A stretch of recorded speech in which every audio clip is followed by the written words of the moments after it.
Okay, hello everybody, welcome back to Mass Effect. So today I figured right now would be a good time to go over some of the Codex, since I'm in a pretty chill mood. In the early 2160s, the Alliance began... Did we already read that? Okay, maybe not. It was beeping at me, so In the we'll early look at 2160s, the Alliance began aggressive colonization of worlds in the Skyllian Verge, much to the dismay of the Batarians, who had been developing the region for several decades. In 2171, the Batarians petitioned the Council to declare the Verge a zone of Batarian interest. The Council refused, however, declaring unsettled worlds in the region open to human colonization. In protest, the Batarians closed their Citadel embassy and severed official diplomatic relations with the Council, effectively becoming a rogue state. They instigated a proxy war in the Verge by funneling money and weapons to criminal organizations, urging them to strike at human colonies. Hostilities peaked with the Skyllian Blitz of 2176, an attack on the human capital of Elysium by Batarian-funded pirates and slavers. In 2178, the Alliance retaliated with a crushing assault on the moon of Torfin, long used as a staging base by Batarian-backed criminals. In the aftermath, the Batarians retreated into their own systems and are now rarely seen in Citadel space. I believe as the war hero, if I remember, I'm kind of out of it today, but it's like, I'm pretty sure that that's my background, is that being the war hero, that I saved the, the Skyllian Blitz happened and I was on Elysium. Yeah, I was on Elysium. There we go. I was on Elysium and I defended it until the fleet could get there. It doesn't look like anybody else is blinking. The Vola. So after the Thresher moths are subterranean carnivores that spend their entire lives eating or searching for something to eat. Threshers reproduce via spores that can lie dormant for millennia, yet are robust enough to survive prolonged periods in deep space and atmospheric re-entry. Can you believe that? As a result, Thresher spores appear on many worlds, spread by previous generations of space travelers. The body of a Thresher never entirely leaves the ground. Only the head and tentacles erupt from the Earth to attack. In addition to physical attacks, Threshers have the ability to project toxic chemicals and emit bursts of infrasound as a shockwave weapon. The Alliance first encountered Threshers on the colony of Akuz in 2177. After contact was lost with the Pioneer, Varan are omnivores with a preference for living prey. Originally native to the Krogan homeworld of Tuchanka, they are, like most life from Tuchanka, savage, clannish, and consummate survivors. They are pack hunters when vulnerable prey is readily available, and become scavengers when outnumbered or outclassed. Their supreme adaptability, vicious demeanor, and rapid breeding cycle have made them ubiquitous and dangerous pests on many worlds. Virtually everywhere the Krogan have been, Varan infestations have followed, wreaking havoc with the native ecology. I'm gonna go the on Krogan now. have had a love... The Citadel is... Citadel space is an unofficial term referring to any region of space controlled by a species that acknowledges the authority of the Citadel Council. At first glance, it appears this territory encompasses most of the galaxy. In reality, however, less than 1% of the stars have been explored. Even Mass Effect FTL drive is slow relative to the volume of the galaxy. Empty space and systems without suitable drive discharge sites are barriers to exploration. Only the mass relays allow ships to jump hundreds of light years in an instant. Okay. Pharos is a habitable world in the attic. Pretty sure you read Pharos. There are between 200 and 400 billion stars in the galaxy, and less than 1% of them have ever been visited or had their systems properly surveyed. Humanity's early expansion into the Attican Traverse was haphazard, a desperate race to claim habitable planets where populations can be economically settled. Ignored in the wake of this land grab were thousands of less hospitable worlds, each potentially rich with industrial resources. Pharos is a habitable world in the Attican Beta Cluster. 2/3 of the habitable surface is covered with the ruins of a crumbling Prothean megatropolis. In the millennia since the Prothean extinction, The ruins have been repeatedly picked over by looters many times. Pharos was considered a poor prospect for colonization, as little open ground remains for agriculture. The only sizable freshwater. Okay. Faster-than-light drives use element 0 cores to reduce the mass of the ship, allowing higher rates of acceleration. This effectively raises the speed of light within the mass effect field, allowing high-speed travel with negligible relativistic time dilation effects. Starships still require conventional thrusters, chemical rockets, commercial fusion torch, economy ion engine, or military anti-proton drive, in addition to the FTL drive core. With only a core, a ship has no motive power. Okay. The amount of ESO and power required for a drive increases exponentially to the mass being moved and the degree it is being lightened. Very massive ships or very high speeds are prohibitively expensive. If the field collapses while the ship is moving at faster than light speed, the effects are catastrophic. The ship is snapped back to sublight velocity, the enormous excess energy shed in the form of lethal Cherenkov radiation. Yikes.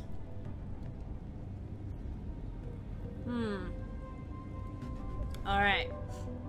Element 0 reduces the mass of a ship. I guess the name makes sense then. Allowing higher rates of acceleration. This effectively raises... Yeah, and if it reduces the mass of the ship, I guess you should be able to accelerate. I guess you could accelerate faster. This effectively raises the speed of light within the mass effect field, allowing high-speed travel with negligible relativistic time dilation. Sure, okay. Larger warships are generally classified in one of 4 weights. Frigates are small, fast ships used for scouting and screening of larger vessels. Frigates often operate in wolf pack flotillas. Nice. Cruisers are middleweight combatants, faster than dreadnoughts and more heavily armed than frigates. Cruisers are the standard patrol unit and often lead frigate flotillas. Makes sense. Dreadnoughts are kilometer-long capital ships mounting heavy, long-range firepower. They are only deployed for the most vital missions. Expensive to upkeep. Carriers are dreadnought-sized vessels that also carry large numbers of fighters. Oh, okay. Smaller vessels are almost exclusively used in a support role to the warships during combat. Fighters are one-man craft used to perform close-range attacks on enemy ships. Okay. Interceptors are one-man craft optimized for destroying opposing fighters. All right, then. The Normandy is a prototype starship developed by the Human Systems Alliance with the assistance of the Citadel Council.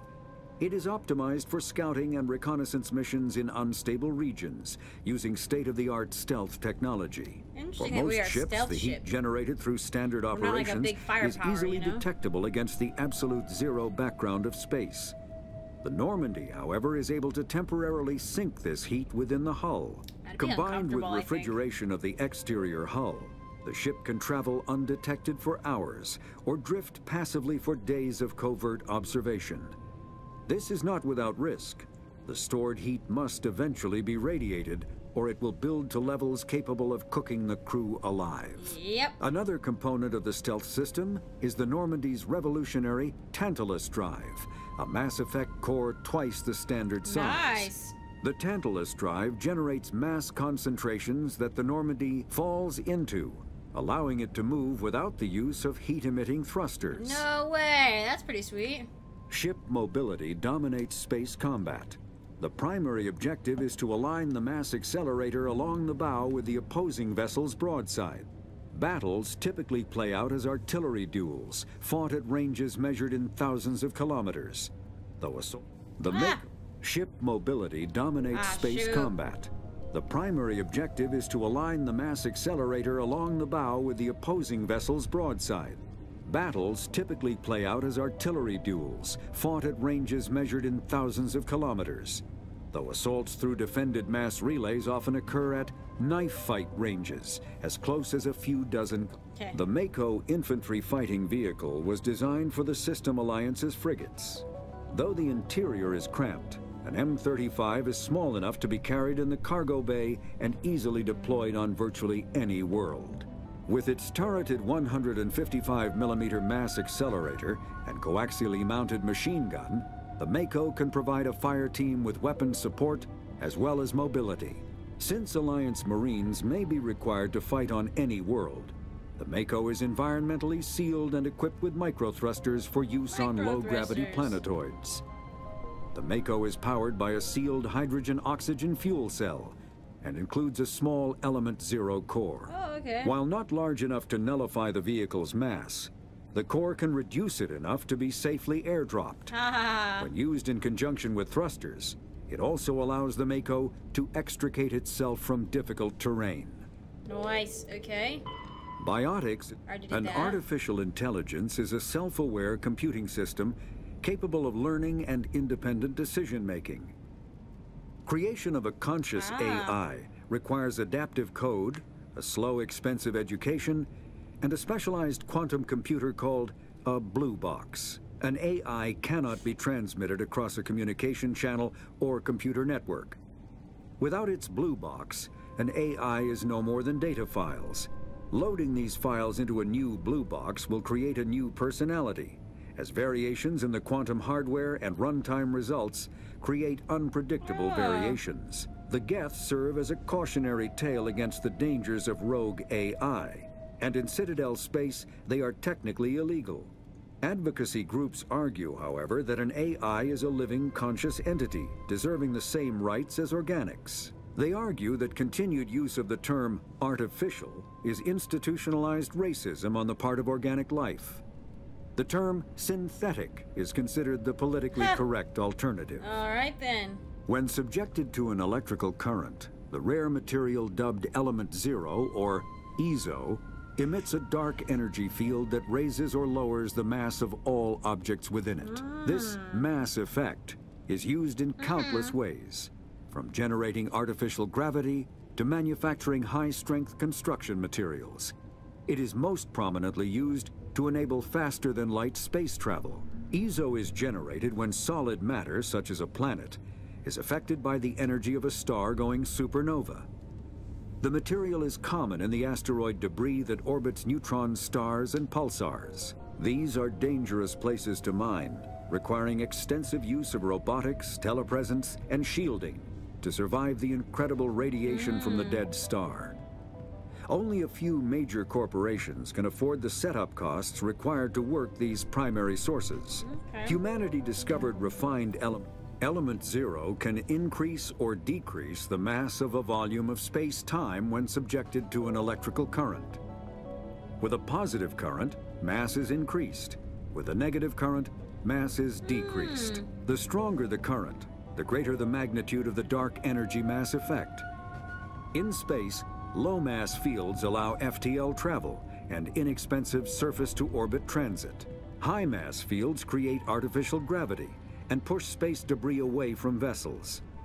In manufacturing, low-mass fields permit the creation of evenly blended alloys, while high-mass compaction creates dense, sturdy construction materials. The military makes extensive use of mobility-enhancing technologies, with mass effect utilizing fighting vehicles standard frontline issue in most military forces. Mass effect fields are also essential in the creation of kinetic barriers or shields to protect against enemy fire. All right then. Omni tools are handheld devices that combine a computer microframe, sensor analysis pack, and manufacturing fabricator. Versatile and reliable, an Omni tool can be used to analyze and adjust the functionality of most standard equipment, including weapons and armor, from a distance. The fabrication module can rapidly assemble small three-dimensional objects from common reusable industrial plastics, ceramics, and light alloys.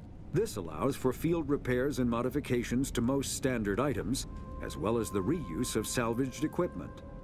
Omni tools are standard issue for soldiers and first-in colonists. All right. Combat hard suits use a dual-layer. A mass accelerator propels a solid metal slug using precisely controlled electromagnetic attraction and repulsion. The slug is designed to squash or shatter on impact, increasing the energy it transfers to the target. If this were not the case, it would simply punch a hole right through, doing minimal damage. Accelerator design was revolutionized by Element Zero.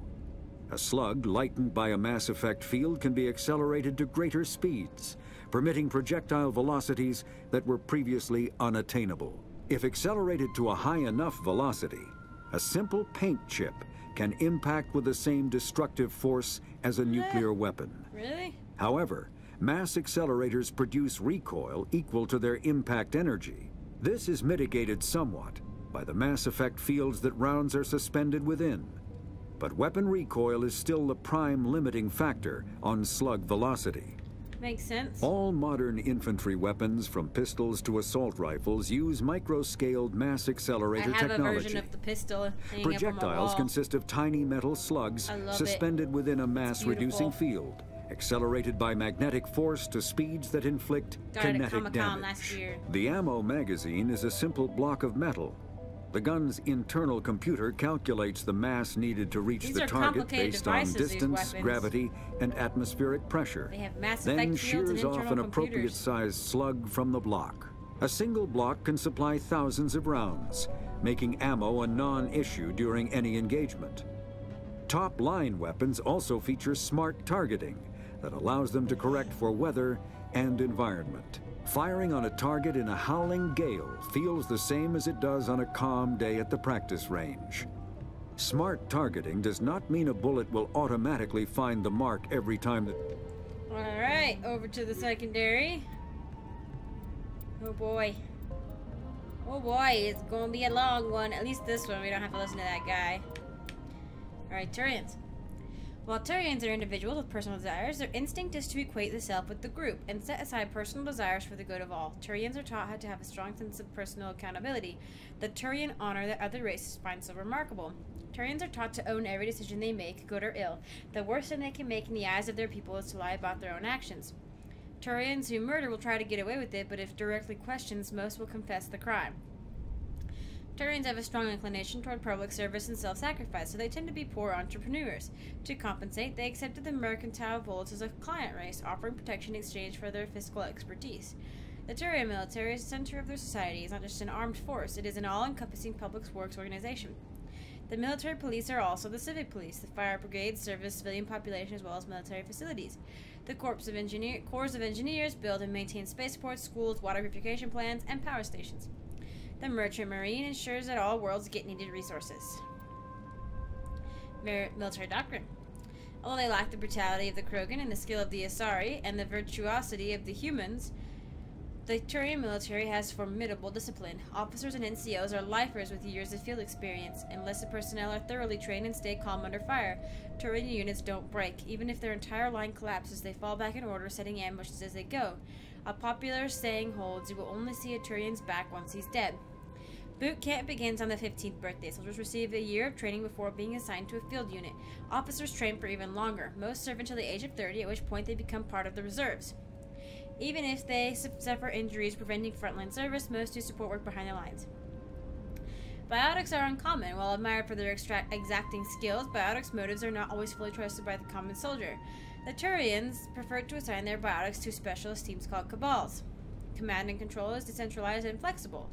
Individual squads can call for artillery and air support. They make extensive use of combat drones for light duties and practice combined arms. Infantry operates with armor supported by overhead gunships.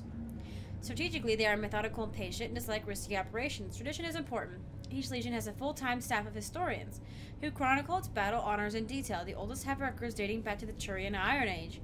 If a legion is destroyed in battle, it is reconstituted rather than replaced.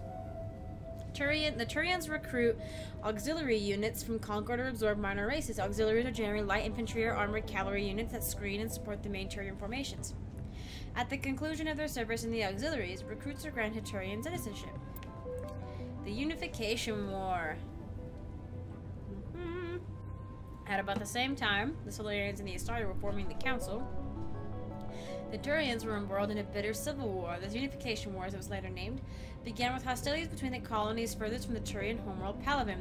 These colonies were run by local chieftains, many of whom had distanced themselves from the hierarchy. Without the galvanizing influence of the government, the colonies became increasingly isolated and xenophobic. Colonists began wearing emblems or facial markings to differentiate themselves from members of other colonies, and open hostilities became common. When war finally broke out, the hierarchy maintained a strict diplomacy and refused to get involved. After several years of fighting, less than a dozen factions remained, and the hierarchy finally intervened. By that time, the chieftains were too weak to resist. They were forced to put an end to fighting and renew their allegiance to the hierarchy. Though peace was restored, it took several decades for animosity between colonists to fade completely. To this day, most Turians still wear the facial markings of their home colonies. As a point of interest, the Turian term bareface refers to one who is beguiling or not to be trusted. It is also a slang term for politicians. Okay, I probably can't read all this. I'm gonna have to read silently.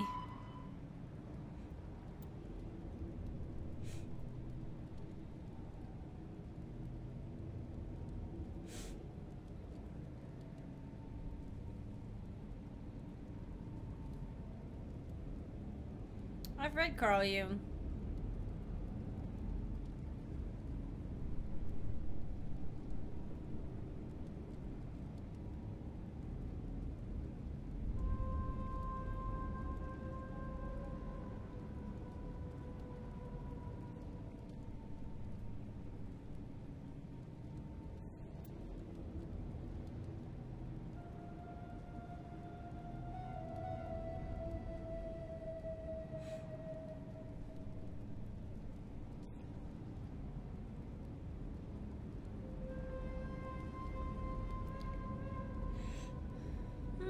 Okay.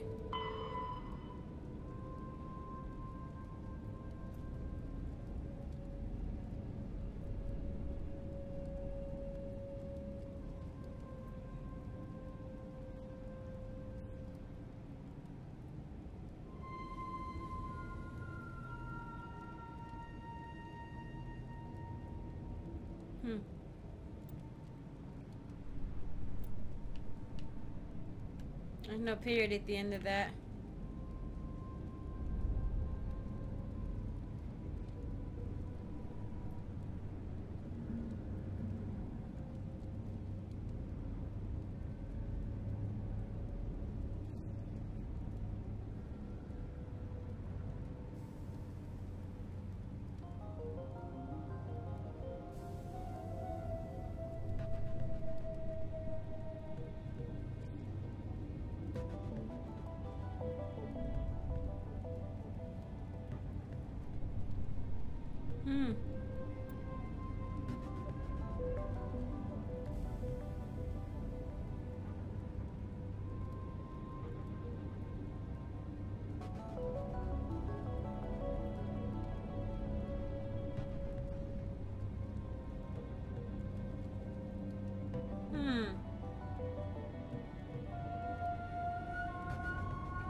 I didn't realize that the Solarians didn't want to actually use it.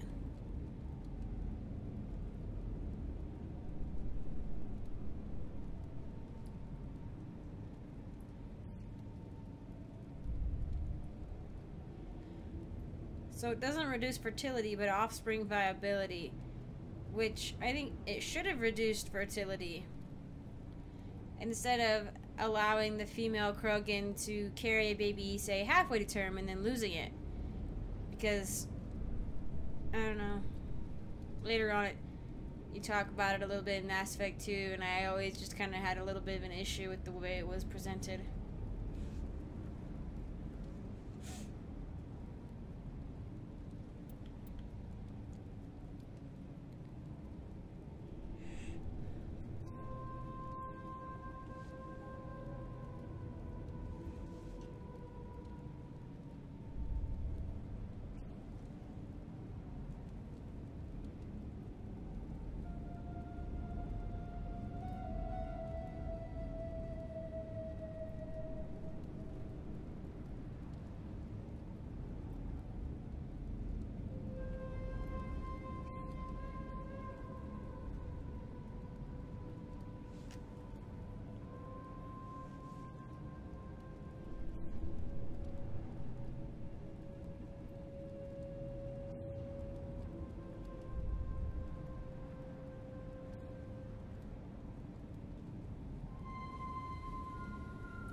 Oh, jeez.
Huh, okay. So they do have a little bit more. They don't just like float around together. They can like spread out and do what they want.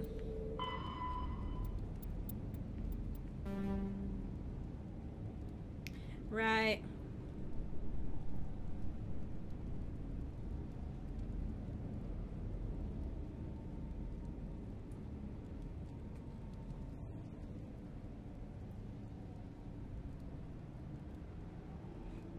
Yikes.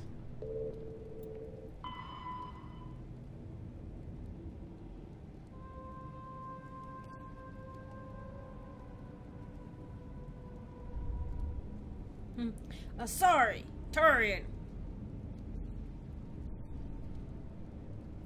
Solarian.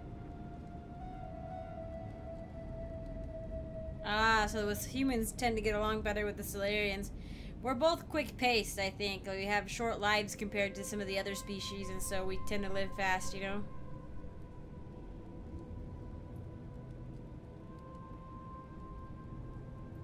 Oh, the migrant fleet hasn't passed through New Human settled system.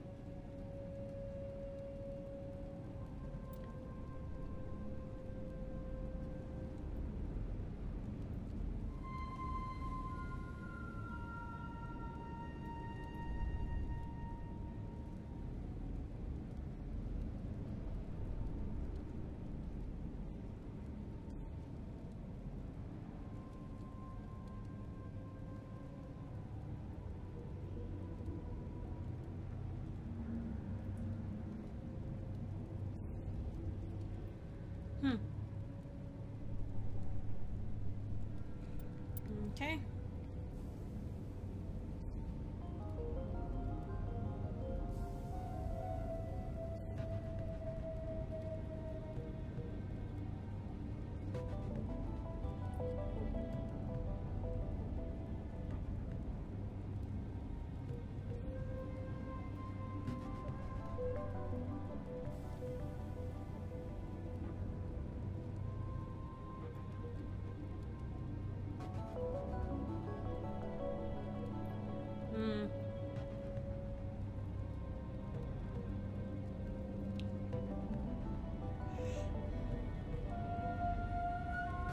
Ah.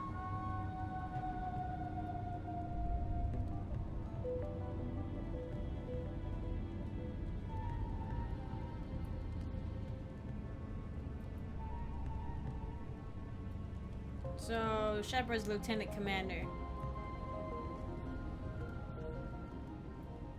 So there's Admiral, and then there's Fleet Admiral. Okay. Or General. Captain or Major. Okay.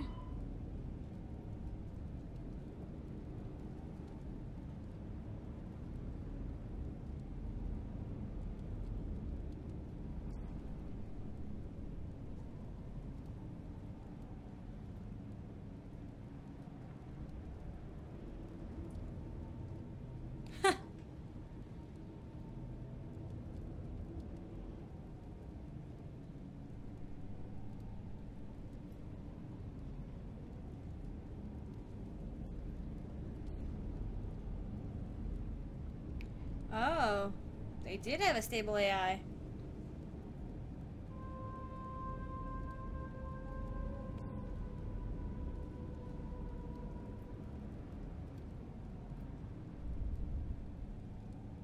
Hmm.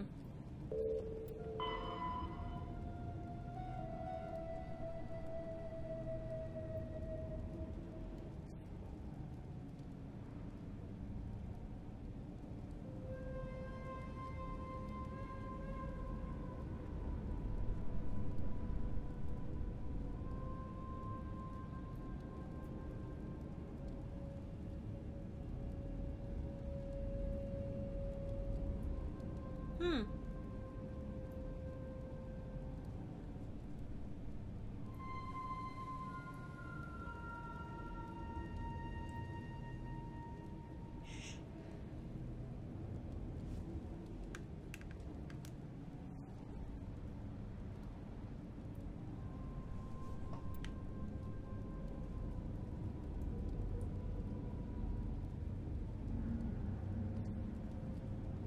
Ah.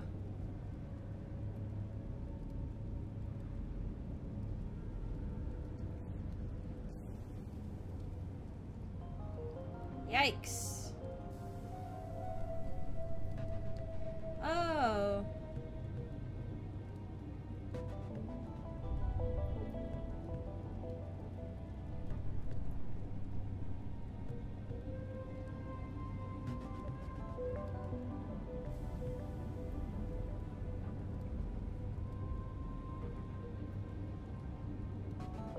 Hmm.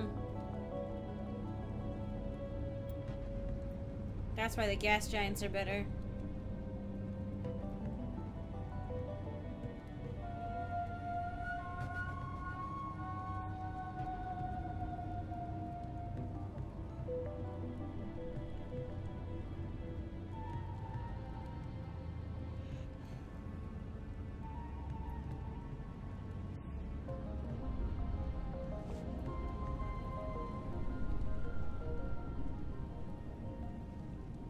Hmm.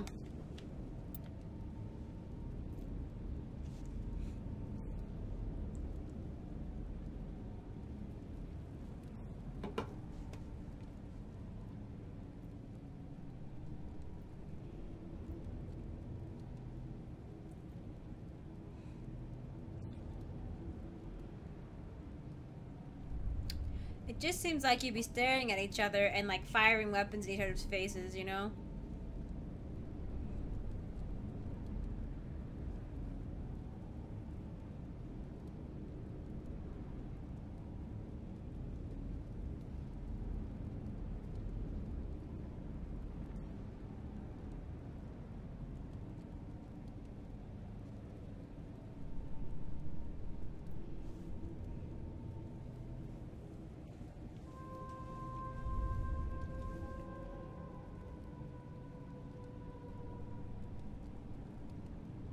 Hmm.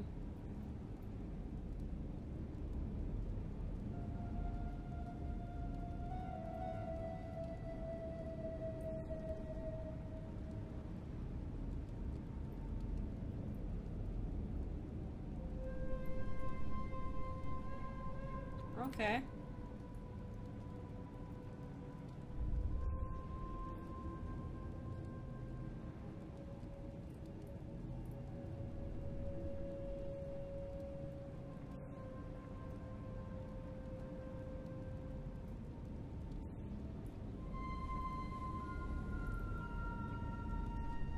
That sounds horrible.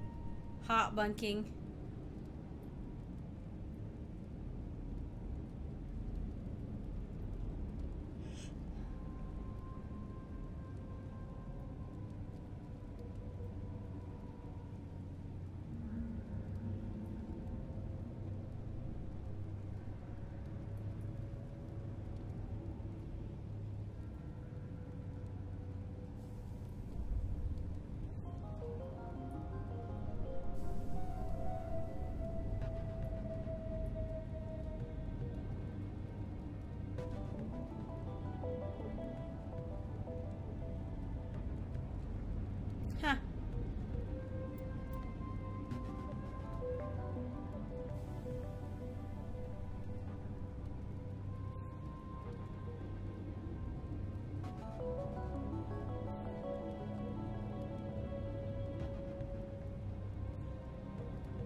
High efficiency droplet heat sinks.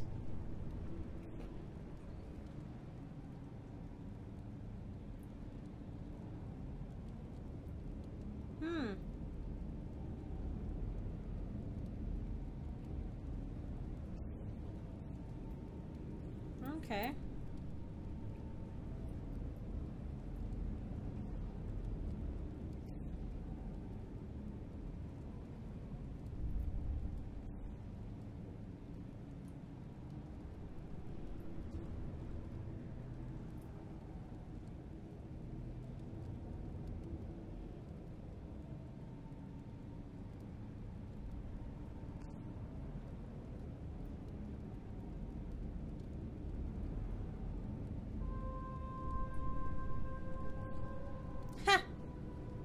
For enlisted crew to build illicit alcohol distilleries.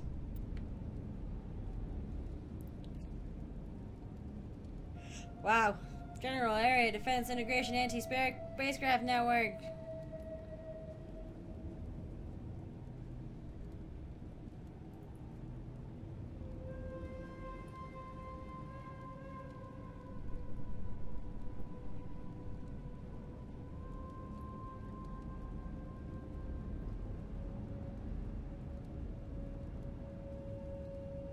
Watts per meter squared.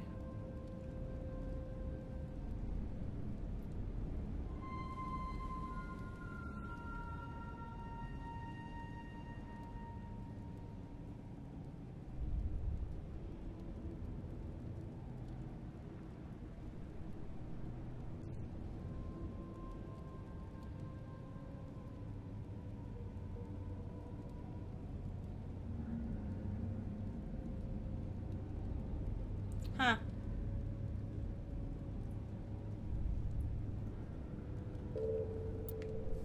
Oh, one more. I think we read the Bout of Gamps.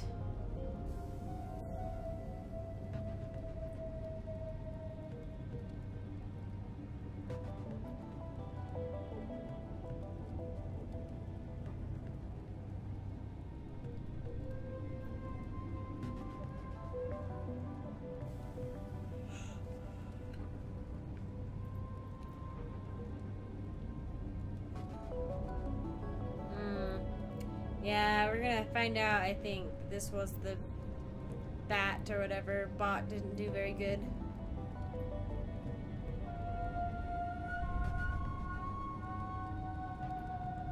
Create Nietzschean Superman.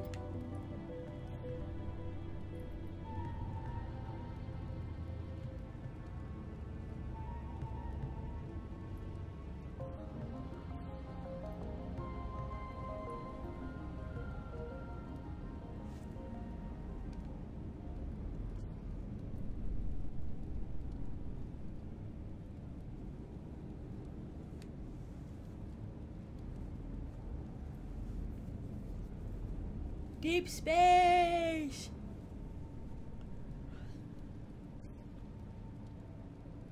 Wow.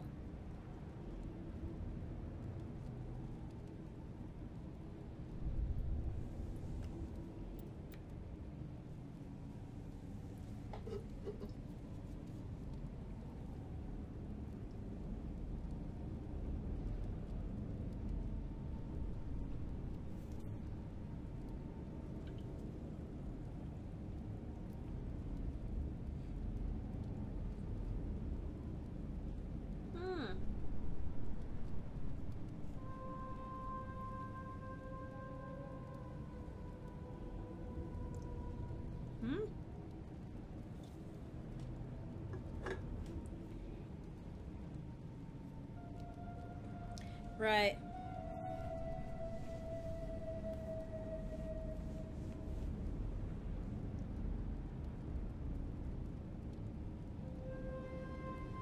Cool.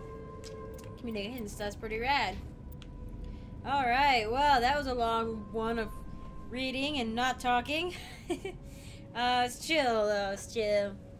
Alright, well, thanks to all, whoever was able to watch that with me. In the next one, we'll, get back to the whole shooting people thing. I think we're gonna go on the Skyway next. But, excuse me, thanks again for joining me. I'll see you in the next one.